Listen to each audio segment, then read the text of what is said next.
Baik, bismillahirrahmanirrahim. Assalamualaikum warahmatullahi wabarakatuh. Innal hamdalillah nahmaduhu wa nasta'inuhu wa nastaghfiruhu wa natubu ilaih. Wa na'udzu billahi min shururi anfusina wa sayyiati a'malina. Man yahdihillahu fala mudhillalah wa man yudlilhu fala hadiyalah. Asyhadu an la ilaha illallah wahdahu la syarikalah wa asyhadu anna Muhammadan abduhu wa rasuluhu la nabiyya wa la rasula ba'da.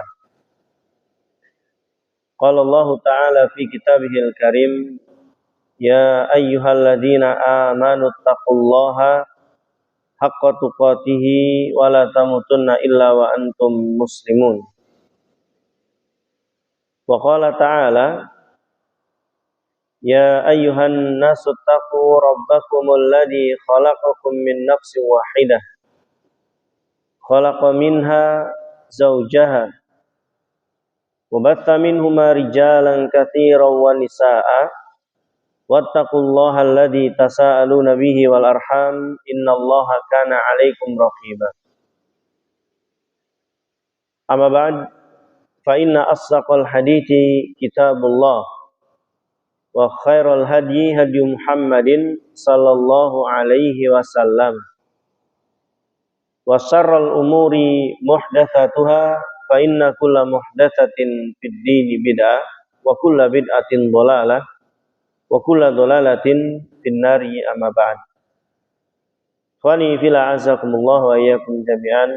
Teman-teman semua yang semoga Allah Subhanahu wa taala menguatkan kita, memberikan kekuatan kepada hati dan fisik kita untuk kita bisa sama-sama beribadah kepada Allah Subhanahu wa taala.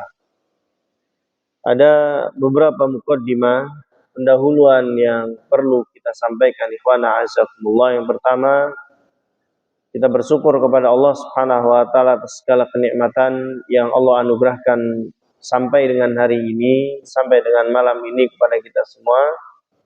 Baik kenikmatan yang kita rasakan ataupun kenikmatan yang tidak kita rasakan, tapi itu kenikmatan.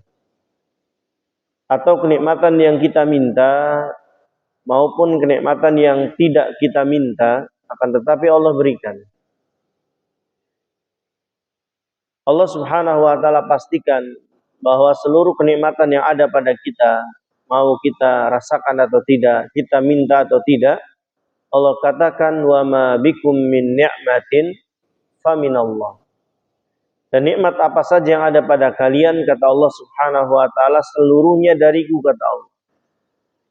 Dan Allah hanya meminta kita rasa syukur atas kenikmatan ini.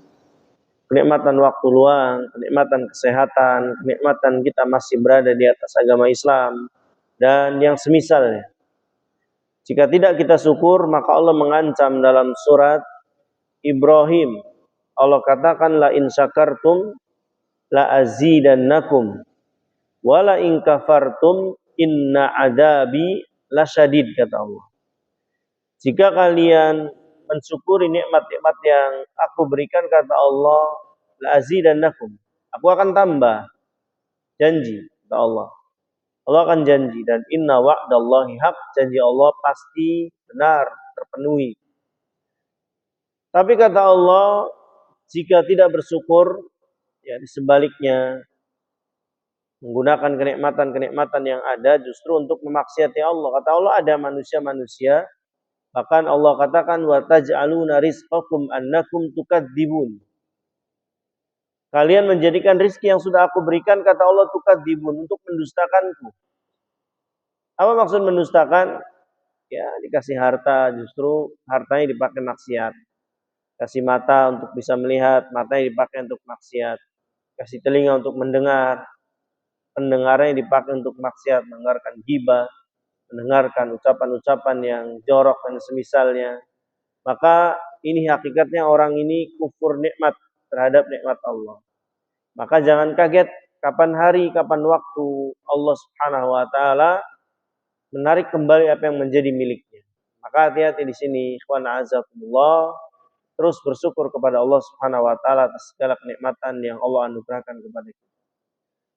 Lalu ikhwan a'azakumullah, malam hari ini kita masih bicara tentang masalah istiqomah, dan mungkin ini bagian terakhir dari pembicaraan kita masalah istiqomah ya, yang kita sudah bicarakan kurang lebih 2 kali pertemuan seingat saya ya.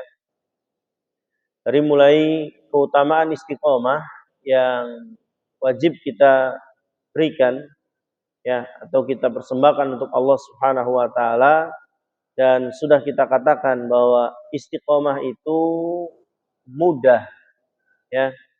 Kenapa saya bilang mudah? Karena Islam agama yang mudah. Saya ulangi, ini penting. Kenapa saya katakan istiqomah itu mudah? Karena agama Islam adalah agama yang mudah ya. Kenapa saya katakan itu? Ya karena Allah yang mengatakan ma'anzalna 'alaikal qur'ana litasqa.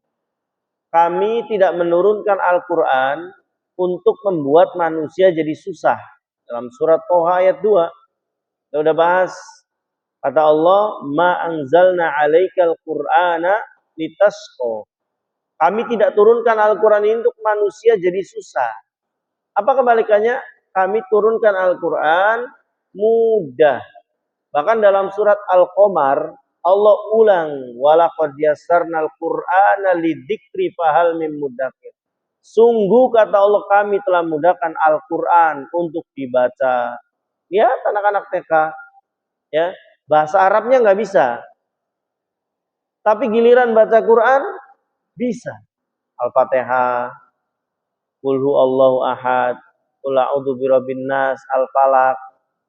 Suruh bahasa Arab, ngomong Arab nggak bisa. Tapi ketika Al-Quran bisa. Atau orang-orang tua yang sudah tidak bisa ngomong atau tidak bisa banyak kegiatan, ternyata hafalannya masih ada. Ini buktikan bahwa Al-Quran itu mudah. Mudah untuk dibaca, mudah untuk dihafal. Gak ada satu kitab pun dalam seluruh agama setebel itu yang mampu dihafal, kecuali Al-Quran. Oh bisa? Iya. Ya, karena Allah katakan tadi Al-Quran itu mudah. Syariatnya juga mudah. Makanya orang bisa istiqomah. Ya coba aja kita pikir. Ya, Allah wajibkan sholat.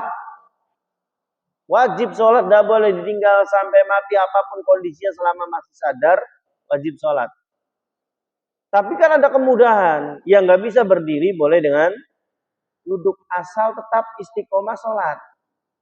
Nggak bisa duduk, punggungnya sakit, boleh dia tiduran. Kemudahan apa lagi? Nggak bisa juga tiduran, boleh dengan isyarat mata atau gerakan saja.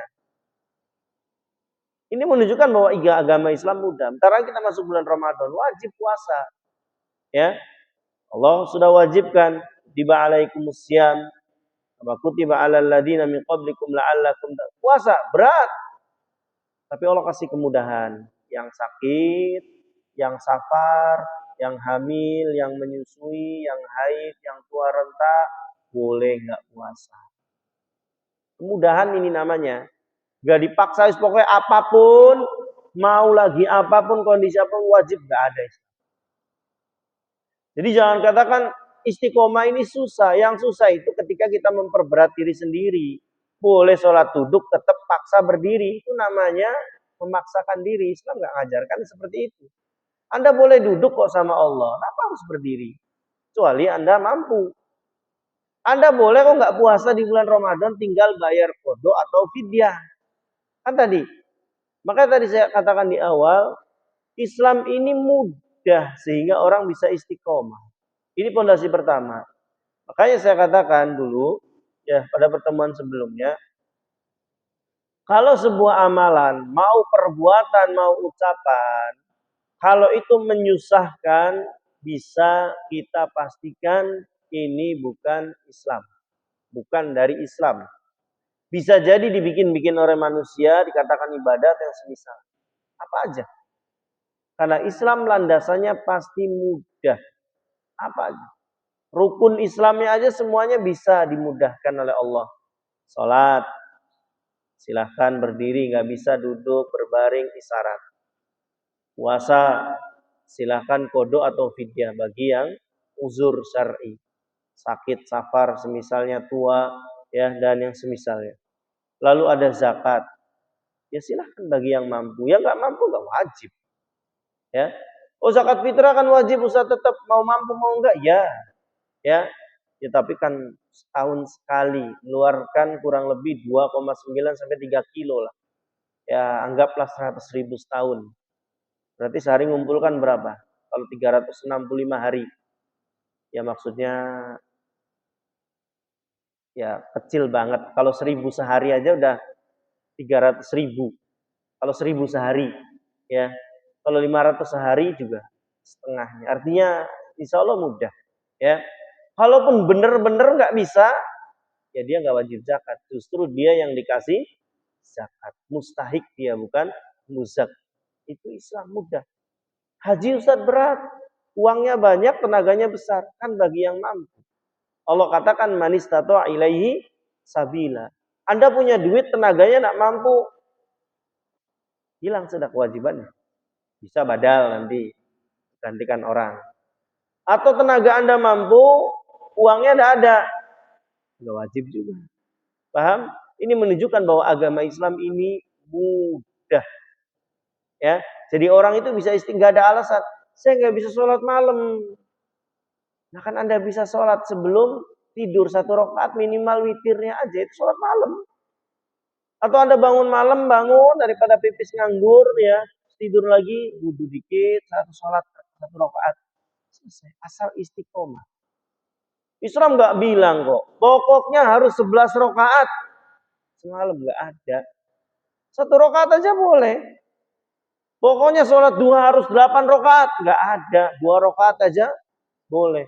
Pokoknya sedekah setiap hari harus sekian puluh ribu. Nggak ada perintah itu. Silakan kemampuan. Asal istiqomah. Ini penting ikhwan. Ya, kenapa orang nggak bisa istiqomah? Biasanya milih yang sulit. Ya, dikasih 2 rakaat boleh, dia milih yang 10 rakaat. Akhirnya tumbang besok. Misalnya. Ya, dikasih sedekah berapa aja, dia sok-sokan sekali sedekah sejuta habis uangnya besok-besok nggak sedekah lagi. Padahal dia boleh 365 hari. Tercatat dia sebagai ahli sedekah. Asal istiqomah. Makanya Aisyah radhiyallahu anha mengatakan, ya, ahabbu a'mali ilallah adwamuha wa intullah. Amalan yang paling dicintai oleh Allah itu adalah yang istiqomah meskipun sedikit. Ingat nih, meskipun sedikit tapi dilakukan terus menerus. Ini yang namanya istiqomah. Dari sini nanti melahirkan, kemarin sudah bahas pada pertemuan terakhir, disinilah nanti melahirkan akhir yang baik. Ya, karena tidak ada akhir yang baik kecuali awalnya dan prosesnya yang baik. Kan itu kita bicara. Ya, kenapa sih saya harus istiqomah? Jawabannya supaya kita akhirnya baik. Kan gitu. Ya, man asa ala syai' mata alaihi. Siapa yang terbiasa hidup di atas satu kebiasaan, akhirnya pun akan baik, matinya di atas yang baik. Kenapa? Biasanya baik. Ya. Maka dari sini jamaah sekalian a'azakumullah, ya. Ini masalah istiqomah yang sudah kita bahas. Jadi istiqomah itu mudah. Kenapa? Karena Islam agama yang mudah, bisa dilaksanakan semampunya. Makanya dalam Al-Quran Allah katakan, fattaqullaha mastata'tum. Bertakwa kepada Allah semampunya. Tidak boleh dalam agama paksaan. Allah juga katakan dalam Al-Quran, la ikraha fid din, setelah ayat kursi, ya, persis setelah ayat kursi, ayat setelahnya Allah katakan la ikraha fid din, nggak boleh ada paksaan dalam agama. Pokoknya kamu harus sedekah setiap hari 5.000, nggak ada duitnya 2.000 adanya, nggak boleh dipaksa, pokok nggak bisa. Ya, yang wajib aja Allah nggak maksa dalam artian kalau harus berdiri, ya harus sekian sekian. Silakan semampunya. Anda tidak bisa baca Quran 1 juz dalam sehari, ya minimal jangan tinggalkan setengah halaman. Setengah halaman, setengah halaman, setengah halaman, setengah halaman. Anda akan dicatat. Kapan kita nggak bisa karena terkendala kondisi dan waktu, ya, qadarullah nggak bisa, HP mati, Al-Quran tidak ada, nggak baca Quran akhirnya. Tetap orang itu dicatat pahala. Ini untungnya. Kalau kita istiqomah, kapan hari, kapan waktu kita nggak melakukan, tetap tercatat pahala itu. Kenapa? Ya udah biasa. Paham? Antum udah biasa nih pergi ke masjid, hujan gede, nggak bisa jalannya banjir, nggak bisa aja pokoknya ke masjid malam itu. Tetap dicatat sebagai orang yang pergi ke masjid, kenapa? Punya kebiasaan. Inilah istimewanya istiqomah. Pada ujungnya nanti Allah katakan ya, tadi dalam Al-Quran, tatanazzalu alaihil malaikatu alla takhafu wa la tahzanu ya wa absyiru bil jannah. Allah turunkan atasnya malaikat ya ketika dia sakaratul maut, ya sedih, orang-orang nangis ya. Telinganya kan orang mau sekarat tuh bisa mendengar, makanya kan ditalkin. Mungkin mata udah merem, mungkin nafas sudah tersengal, tapi telinga itu masih ya. Makanya Nabi perintahkan lakinu mautakum la ilaha illallah. Perdengarkan talkin di kupingnya. Karena itu terakhir sudah manusia ya. Nanti ya terserah lisannya mau kemana ya tergantung istiqomah. Kemarin sudah kita katakan ada yang ujung hidupnya nyanyi, ada yang ujung hidupnya ngomong-ngomong yang jorok, yang habis dengan ibadahnya dikalahkan dengan dagangnya. Di akhir hidupnya sebagian ulama mengatakan dia nawarkan dagangan. Ayo pilih-pilih barang baru, itu mau sekarat ya. Ada yang kecanduan homer, di akhir hidupnya dia mengatakan tuang untuk saya, tuang untuk teman-teman. Begitu terus ditalkin tidak mempan. Ya, khana azakumullah, maka hati-hati ya, kebiasaan kita ini nanti menentukan akhir dari hidup kita. Maka istiqomahlah semampu yang kita bisa ya. Baik, ikhwan azakumullah wa iyyakum jami'an. Lalu saya malam ini mau bahas sedikit tentang ya sikonnya lagi pas tentang masalah bulan Rajab, ikhwan ya. Karena ini penting ya. Saya katakan penting karena memang kata para ulama at-tahawunu bil amri idza haddara waqtu.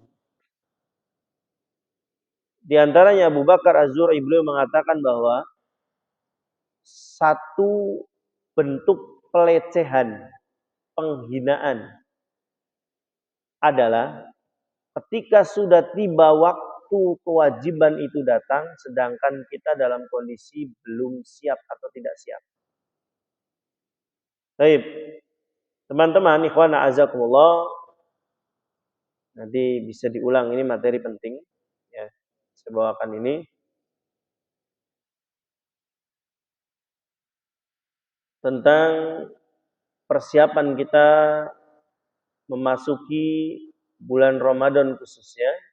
Ya, dan kita sekarang sedang di bulan apa? Rajab. Yang kata para ulama bulan ini adalah bulan menabur benih. Ingat, Ramadan itu bukan mulai, tapi dia bulan panen.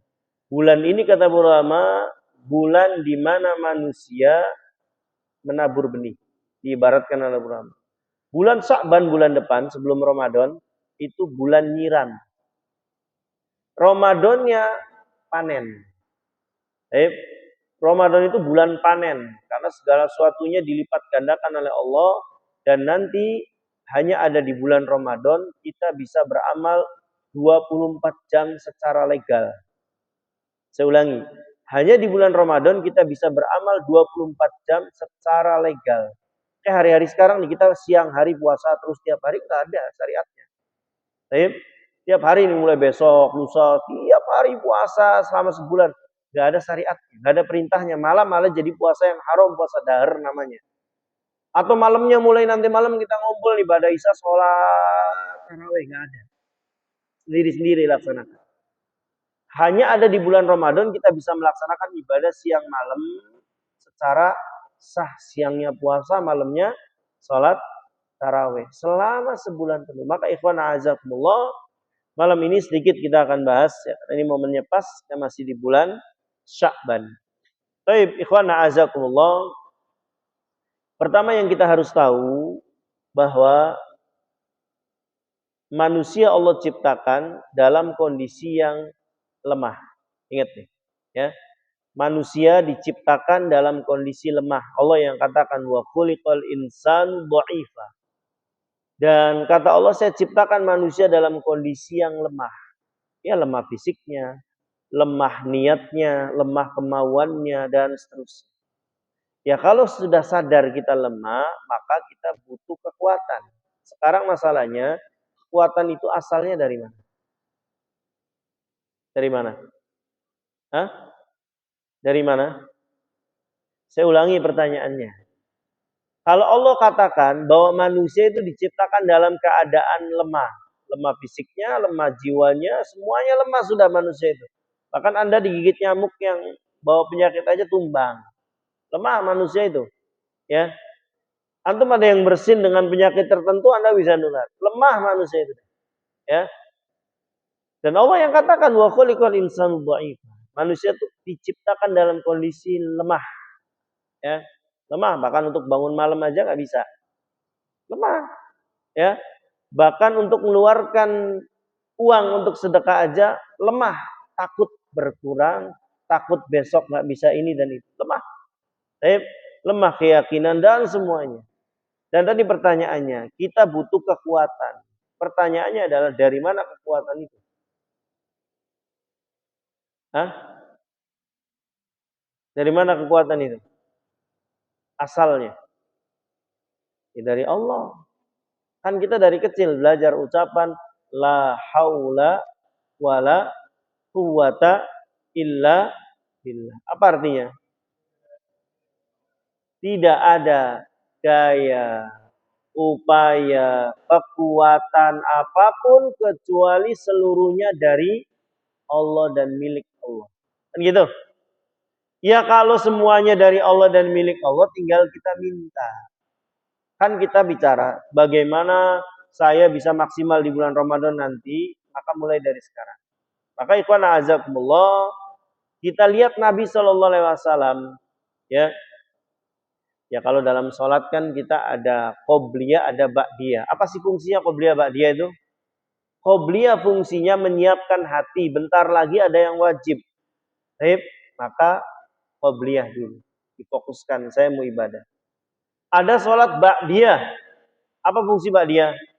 Nambal sholat wajib yang barusan kita laksanakan. Barangkali ada bolongnya, barangkali ada ngelamunnya, barangkali ada mikir kemana-mananya dan seterusnya. Maka ditutup dengan ba'diyah.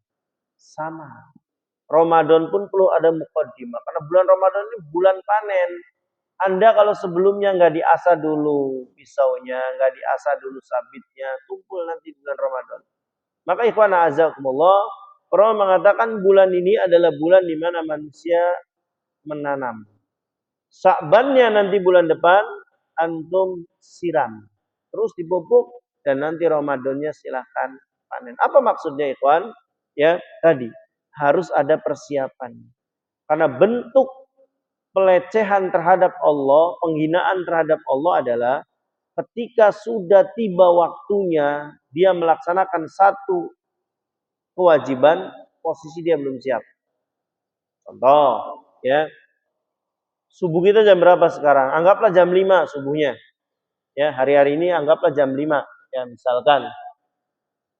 Anggap jam 5. Anda jam 5 kurang 10, jam 5 kurang 5, belum mandi, belum bangun, baru bangun. Bahkan yang junub belum junub. Tahu jam 5 mau sholat. Ini namanya penghinaan terhadap Allah. Dalam kehidupan ya dunia saja, teman-teman, ya. Dalam kehidupan dunia sekarang nih, contoh, masjid ini hari ini mau dipakai untuk Jumatan, jam 12 lah anggap. Jam 12 mau dipakai untuk sholat Jumat. Setengah 12 AC belum dinyalakan, ini belum divakum, air belum dicek ada tidaknya, speaker belum dicolok-colokin, belum disiapin. Kata bos siapkan jam 12 masjid mau dipakai. Jam 12 kurang 10 belum semua itu, belum diberesin, belum disiapin, ya semuanya belum layak dipakai. Kira-kira gimana? Akan senang nggak atasan gitu? Saya kira marah. Ini penghinaan. Atasan bilang besok jam 10 siang saya mau pakai mobil. Kita mau ada kegiatan di Jakarta jam 10 kita berangkat. Jam 10 kurang 15, jam 10 kurang 10, jam 10 kurang 5, mobil belum diisi bensinnya, etolnya belum diisi, bannya belum dicek. Kira-kira gimana atasan itu? Ya saya kira asmara besar. Itu dunia aja begitu.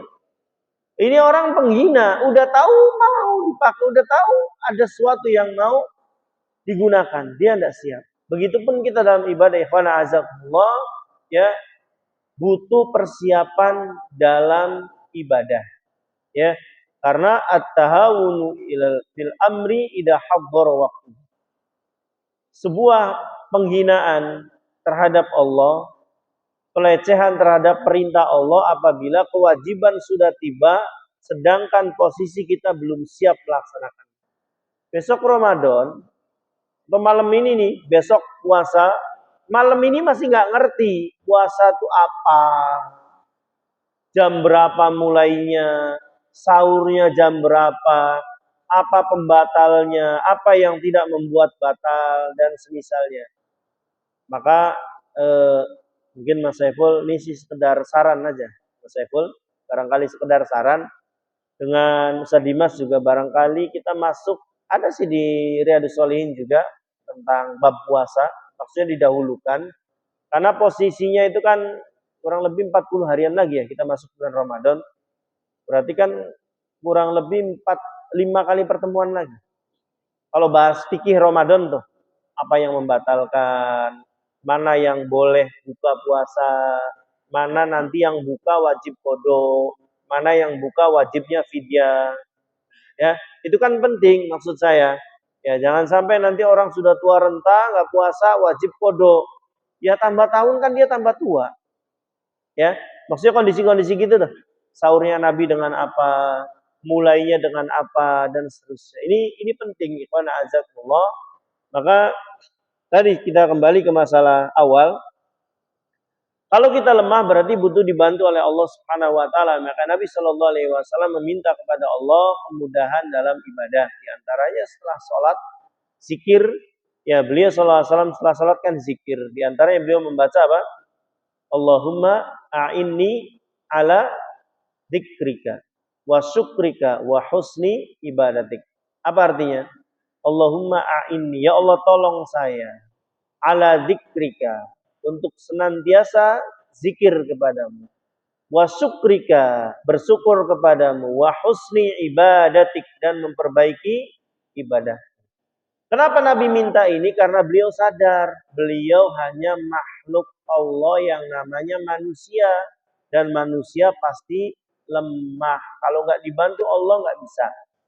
Kayak beliau minta, ya, supaya dibantu oleh Allah Subhanahu wa taala. Lalu ikhwan a'azakumullah, ada dua ayat yang mengancam kita kalau kita masuk ke sebuah amalan dalam kondisi nggak siap. Saya ulangi nih, penting. Ada dua ayat di antaranya, di antara ayat yang ada, ya, itu banyak. Di dalamnya terkandung pelajaran besar, ancaman Allah bagi orang yang tidak siap melaksanakan satu amalan. Masuk bulan Ramadan belum ngerti apa-apa, gelundung aja. Ya, waktunya sholat dia belum siap, ini itu udah pokoknya terserah. Sholat, ya pokoknya saya belum siap. Ini orang penghinaan terhadap Allah. Allah bilang sholat, dia belum siap. Maka lihat ancaman Allah Subhanahu wa taala terhadap orang-orang yang semisal ini. Teman-teman bisa lihat dalam surat At-Taubah ayat 46. Surat At-Taubah ayat 46.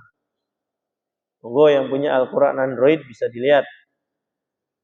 Surat At-Taubah ayat 46. Ada yang mau baca? Dan artinya tentunya. Monggo. Mas Saiful barangkali mau baca.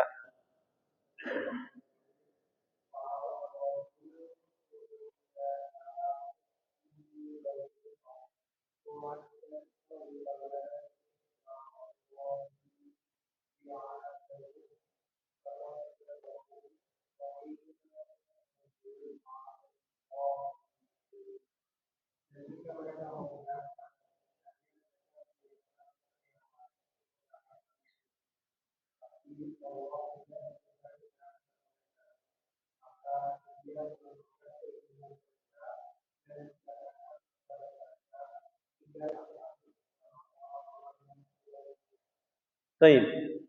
Barakallahu fikum. Allah katakan dalam surat At-Taubah ayat berapa tadi? 46.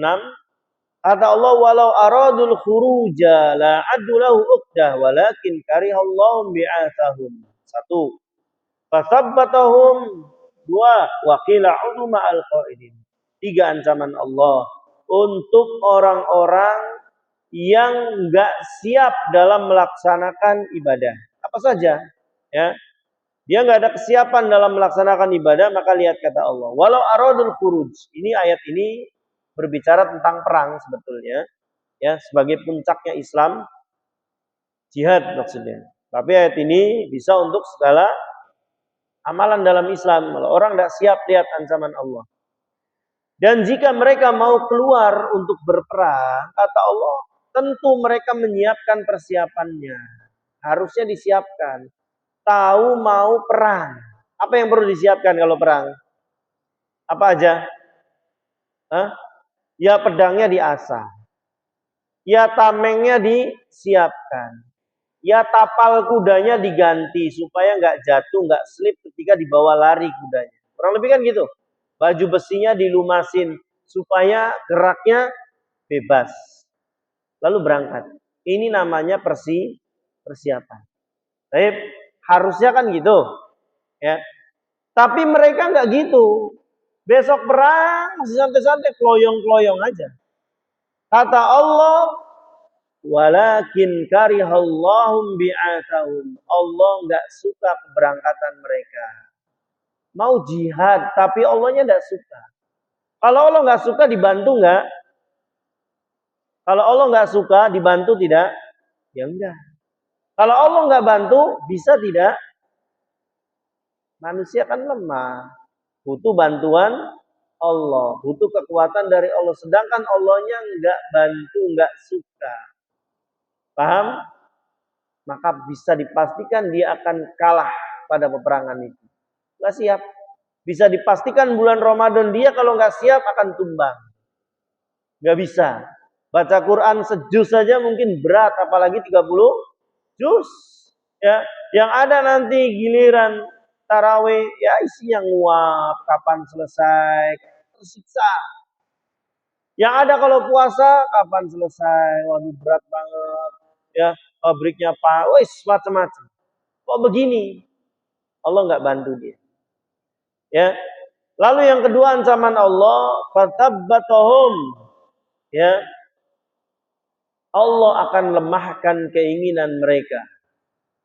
Dibikin hatinya lemah untuk beramal. Ini paling bahaya. Ini titik paling bahaya seorang hamba adalah ketika hatinya lemah untuk beramal. Ya. Nanti ada AC 1 lupa dimatikan sama yang bertanggung jawab, orang yang nggak tertarik kebaikan nggak peduli, serah. Bahaya. Orang kalau sudah di titik ini, ngelihat saklar masih nyala siang hari aja deh nggak apa-apa, padahal matikan nggak tertarik. Paham? Ini bahaya orang kalau sudah dibikin lemah hatinya. Saya pernah bilang, ya urusan ibadah itu ikhwan bukan semata-mata urusan kekuatan kaki, bukan badan aja, tapi lebih dibantu hatinya. Pernah nggak lihat video ya orang Arab sini? Afwan, dia tidak ada kaki, dua-duanya tidak ada kakinya, ya. Tapi dia pergi ke masjid gimana? Guling aja. Ya, coba cari di YouTube, ada. Kok bisa? Padahal fisiknya lemah, hatinya kuat. Maka dia lakukan seperti itu. Paham? Orang selemah apapun fisiknya, kalau hatinya kuat-kuat, bisa dia ibadah. Sebaliknya, sekuat apapun fisiknya, kalau hatinya lemah, nggak bisa. Ini masjid di sini, rumahnya di situ. Misal, ini masjid di sini, ini bukan nyindir Mas Saiful ya, rumahnya kan cuma dibatasi jalan aja dengan gas. Ini contoh aja. Bahkan mungkin, ya kalau sering saya katakan, ceroconya rumah dia, tetesan air rumah dia, kalau hujan gini, tetesannya ke rumah, tetesan masjid ke rumah dia, tetesan rumah dia ke masjid, menggambarkan nempel di rumah dengan masjid. Pertanyaan saya, pasti 5 waktu datang ke masjid enggak? Pasti datang ke masjid enggak? Ya belum tentu. Belum tentu. Ya. Silakan dicek. Beneran. Ya. Sebaliknya, sejauh apapun kebaikan, kalau orang sudah dimudahkan hatinya, berangkat ya. Haji itu. Pernah nggak kita mikir? Ya. Puluhan juta dia. Dan di sana kan bukan mau enak-enak. WC ngantri sekian panjang, tidur di tenda, ya, jika masanya, atau di Arafah, batuan, kok mau? Taruhannya kan harta habis, nyawa hilang. Ini tuh, kenapa mau? Hatinya sudah dimudahkan oleh Allah. Paham? Saya 2 hari kemarin, hari apa berarti? Pokoknya pekan kemarin, pekan ini. Lupa, Senin, hari Senin. Saya pergi ke salah satu kota di Jawa Tengah, daerah Kalongan. Kita mampir sholat asar di situ, ikhwan. Nih manusia nih, kalau sudah dimudahkan untuk amal, sebesar apapun, dia akan tempuh. Saya masuk ke sebuah masjid, saya foto masjidnya juga, ya. Bagus banget masjidnya. Gede, tingkat, ada semuanya luar biasa. Setelah sholat kami bincang dengan takmir masjidnya. Ini masjid, oh milik Pak Fulan. Ya sebut nama, saya lupa namanya. Gede. Ini masjid dia bangun sendiri, Pak. Saya bilang, segede ini? Iya. Orangnya nggak tinggal di situ, dia tinggal di Tangerang, punya usaha seperti pabrik keramik gitulah, ya. Dia bikin di kampung masjid gede banget. 2 kali masjid ini. Tingkat dengan segala fasilitas yang mewah, dan makan gratis di situ. Dan dia cerita, ya. Beliau dari pondasi sampai ujung nih duit dia. Sampai keran-kerannya tong sampahnya duit dia. Habis berapa? Ya mungkin di atas 10 miliar. Sendirian. Loh kok bisa? Ada orang dimintain 1 sak semen aja berat. Kan gitu. Dimintain 1 sak semen yang 50.000 itu berat kayak ketimpa gunung. Ya, mulai ngitung-ngitung saldo sekian berkurang ini, wah nggak jadi ujungnya. Ada kok seringan itu gitu. Berarti masalahnya bukan di uang, bukan. Ada di sini. Ketika Allah tolong seorang untuk ibadah, sebesar apapun dananya, sekuat apapun tenaga yang dikeluarkannya, dia akan bisa. Sebaliknya, sekecil apapun amalan, kalau nggak ditolong oleh Allah, nggak bisa. Tadi untuk matikan listrik, lampu, cetek matikan, nggak tertarik dia. Dari WC, lihat ini masih ada 1 lampu belum mati, ya jalan aja, bukan tugas saya. Udah ada yang ngurus. Ini manusia yang sudah dilemahkan hatinya oleh Allah untuk ibadah hati-hati. Maka tadi saya katakan, ini titik paling berbahayanya manusia. Kapan? Ketika hatinya gak tertarik dengan kebaikan. Paham? Gimana sih kok bisa? Ya tadi, dia gak siap dalam ibadah. Masuk bulan Ramadan gak ada persiapan. Salah satunya Allah akan bikin hati dia lemah. Yang lain lomba-lomba punya targetan, saya mau khatamin 5 kali dalam sebulan. Yang lain punya targetan, saya mau begini-begini. Nggak tertarik dia. Ngelundung aja, bahkan kayak siksaan masuk bulan Ramadan. Kenapa siksaan? Warteg tutup, padang juga tutup, istri nggak masak, pakai siksaan dia. Akhirnya begitu. Ya, boro-boro dia, kamu 5 jus, ya, saya nggak apa-apa sejus. Nggak ada boro-boro begitu. Tidak tertarik sama sekali. Ini bahaya, ikhwan. Ya, ini titik paling berbahayanya seorang hamba ketika hatinya sudah tidak lagi kuat dalam ibadah. Karena ibadah tadi saya katakan selemah apapun ibadahnya dia akan bisa. Saya pernah cerita, saya punya jamaah di daerah Gebang sana. Itu kalau ke masjid kajian digotong dia, digotong sama anak-anaknya. Saya bilang, Pak, kenapa sih kok begini ini? Enggak, saya mau ikut kajian. Kok bisa? Uzur udah tua banget. Gotong-gotong dia sama anak-anaknya. Kasih roda dulu, ya sampai kayak di situ tuh. Misalkan terus dari situ si roda gotong dia sampai dudukin di pojok sambil nyender.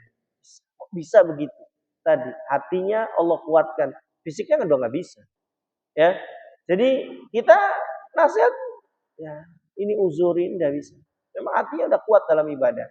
Ya, sekuat apapun nanti fisik, kalau hatinya sudah lemah tadi nggak bisa. Maka ikhwan azakumullah, ini yang kedua ancaman Allah ketika kita nggak siap dalam ibadah, maka Allah lemahkan keinginan kita. Yang ketiga, Allah ancam bagi orang yang nggak siap dalam ibadah, waqila udu ma'al qaidin. Allah katakan, udah tinggal aja kamu di kota, nggak usah ikut perang. Apa artinya, ikhwan? Dia dihalangi, ini endingnya. Ini endingnya. Allah nggak suka, Allah lemahkan dia untuk beramal.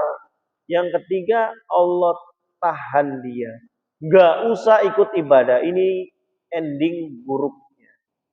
Paham? Tinggal aja di rumah, nggak usah ikut perang. Nggak usah kamu ibadah di bulan Ramadan. Ya, minum obat aja selama bulan Ramadan. Ya, masuk rumah sakit aja selama bulan Ramadan. Kamu nggak usah ikut puasa, kamu nggak usah ikut sahur, kamu nggak usah ikut tarawih.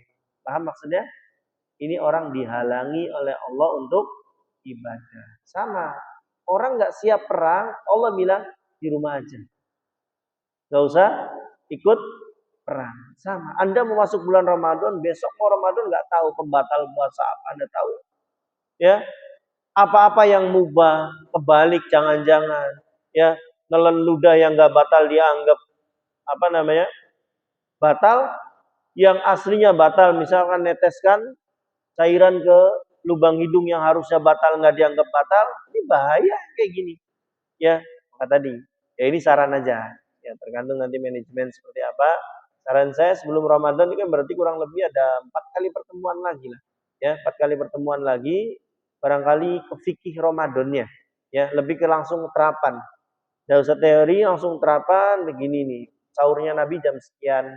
Ya, kalau yang pertama dimakan Nabi adalah kurma, kalau nggak ada air dulu. Silakan nanti habis itu makan besar. Tahapan-tahapan ini penting. Bukannya nanti Nabi dengan ini, meskipun ada kolak, ada gorengan, ada segala macam, sunnahnya dengan kurma. Wajibnya boleh dengan apa, Mas? Hah?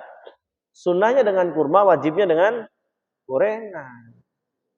Iya nah, gorengan itu wajib bagi kita orang Indonesia. Ya, sunnahnya dengan kurma. Kita harus tahu. Tapi wajib harus ada gorengan. Kurang lebih gitu. Kita harus ngerti. Ya, tarawih itu seperti apa. Jangan-jangan dia 11 rakaat, 23 rakaat, ber terus satu salam. Nah, begitu. Ternyata 2 rakaat salam, 2 rakaat. Itu kan mudah insya Allah.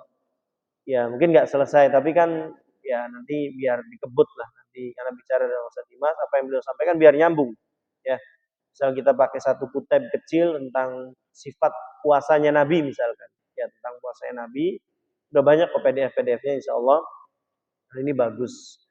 Kenapa? Ya tadi bentuk kita siap melaksanakan satu ibadah. Ya Allah, saya siap masuk puasa. Sama, saya sering nasihatin ketika ngisi pada orang-orang yang mau berangkat haji atau berangkat umroh. Saya selalu bilang, ya, Anda terus minta tolong kepada Allah dan siapkan. Ya, kenapa saya bilang minta tolong kepada Allah? Karena Allah bisa menghalangi Anda, bahkan sudah di bandara King Abdul Aziz pun, ya sudah di bandara Saudi pun kalau Allah halangi bisa. Bisa enggak? Bisa. Sakit sampai sana, masuk rumah sakit, selesai musim haji, pulang dah haji. Baik, bisa. Yang kedua, siapkan. Siapkan itu apa? Nih, yang tahun ini mau berangkat haji, kasih tahu mereka, jalan mulai dari sekarang. Dari Januari udah mulai harus disiapkan di kaki nih. Ya, bentuk persiapan ya Allah, kaki saya udah siap jalan. Kaki saya udah siap desak-desakan. Kaki saya udah siap berdiri berjam-jam. Ya, jangan besok mau umrah mau haji. Ya, kaki belum disiapkan, mental belum disiapkan, fisik belum siap, gimana jalan? Ya, kamu mau umroh minimal 3 minggu sebelumnya antum harus jalan sejam. Terus secara fisik ya, kita tempa dulu. Hati ya urusan masing-masing tentunya. Maka ikhwan, ini bahaya. 3 bahaya yang Allah Subhanahu wa taala siapkan, ancaman Allah kalau orang ibadah dalam kondisi nggak siap. Yang pertama tadi Allah nggak suka. Yang kedua apa? Allah lemahkan hatinya. Ini titik terparah. Dan endingnya Allah katakan, dah di rumah saja. Paham maksudnya di rumah saja ya? Paham. Allah halangi dia untuk puasa. Dibikin na'udzubillahi min dzalik sakit. Enggak puasa akhirnya besoknya. Kan itu yang dia inginkan. Ya. Hati-hati loh. Ikhwan a'azakumullah, ini bukan sekedar urusan sakit. Sekali, 2 kali kita terhalang dari ibadah wajar. Tapi kalau sering kita terhalang dari ibadah, hati-hati. Paham? Ada saja kendalanya. Ada saja halangannya mau ibadah, hati-hati. Bisa jadi ini bentuk ya informasi atau kode dari Allah Anda tidak layak untuk mengakses kebaikan. Hati-hati. Ya, ya, apa saja. Mau kajian, misalkan hari Ahad sama keluarga. Motor nggak bisa hidup. Bannya kempes. Selalu berulang kayak gini nih, hati-hati. Ya. Sekali 2 kali wajar. Ya. Tapi kalau sering banget mau kebaikan, mau kesini, mau silaturahmi ke orang tua, ada saja kendalanya, hati-hati.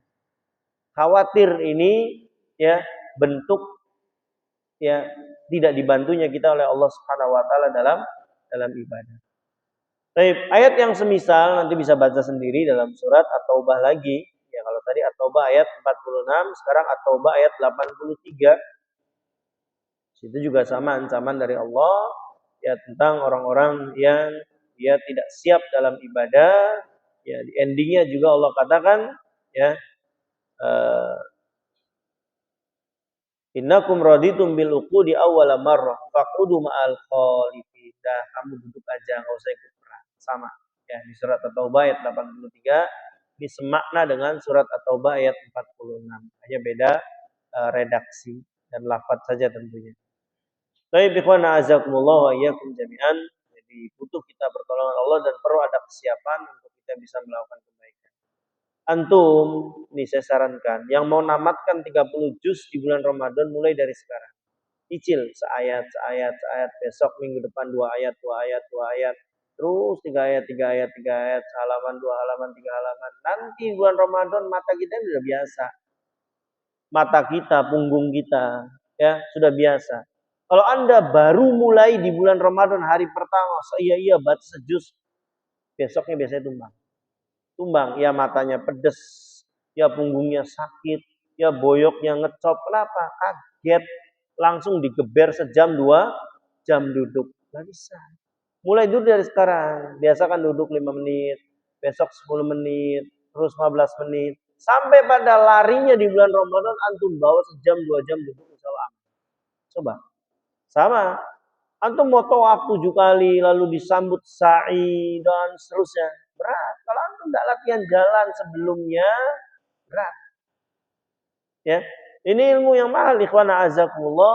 Perkara-perkara seperti ini kadang ada kaitannya. Orang kadang ibadah asal selonong-selonong aja. Tidak ada persiapan. Ya, maka ini hati-hati. Para ulama juga ikhwan a'azakumullah. Sebagian ulama salaf mengatakan kanu yad'un Allah sittata ashuri wa yuballighum syahran ayyuballighum syahra Ramadan. Tsumma yad'un Allah sittata ashur ayyataqabbalahu minhum. Para sahabat Nabi dulu, di saking siapnya mereka 6 bulan sebelum masuk bulan Ramadan, 6 bulan sebelum masuk bulan Ramadan mereka udah angkat tangan. Ya Allah, sampaikan saya di bulan Ramadan. 6 bulan sebelum masuk bulan Ramadan. Ya, kita tidak telat lah insya Allah. Ya, karena ini para sahabat. Nanti setelah Ramadan selesai, mereka angkat tangan lagi. 6 bulannya dipakai untuk doa. Ya Allah, terimalah ibadahku selama bulan Ramadan. Rabbana taqabbal minna sholatana wa sujudana wa qiyamana wa ruku'ana. Ya Allah, terimalah puasa saya, tarawih saya, bacaan Quran saya, sedekah saya.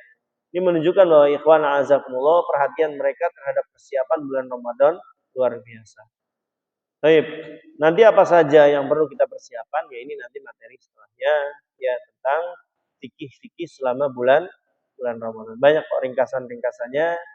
Nanti saya coba ajukan ke Mas Saiful, ada PDF-PDF yang ringan insya Allah tentang puasa khususnya. Ya, karena bagaimanapun tadi supaya Allah mendeteksi ini orang siap ibadah di bulan Ramadan, nanti dibantu sama Allah. Jangan sampai Allah mendeteksi ini orang tidak siap masuk bulan Ramadan. Ya. Tapi ikhwan azakumullah, masih ada waktu 1 menit lagi sebelum Isya, barangkali ada pertanyaan. Fadhal. 1926 ya. 2526. Fadhal, barangkali ada pertanyaan. Tapi tadi itu Mas Saiful barangkali bisa disampaikan nanti ke manajemen, ada usul dari saya untuk 4 pertemuan lagi ya, 2 dengan saya, 2 dengan Ustaz Mas. Nah, bulan Ramadan kan nggak mungkin kita kajian, libur toh, anak-anak habis maghrib.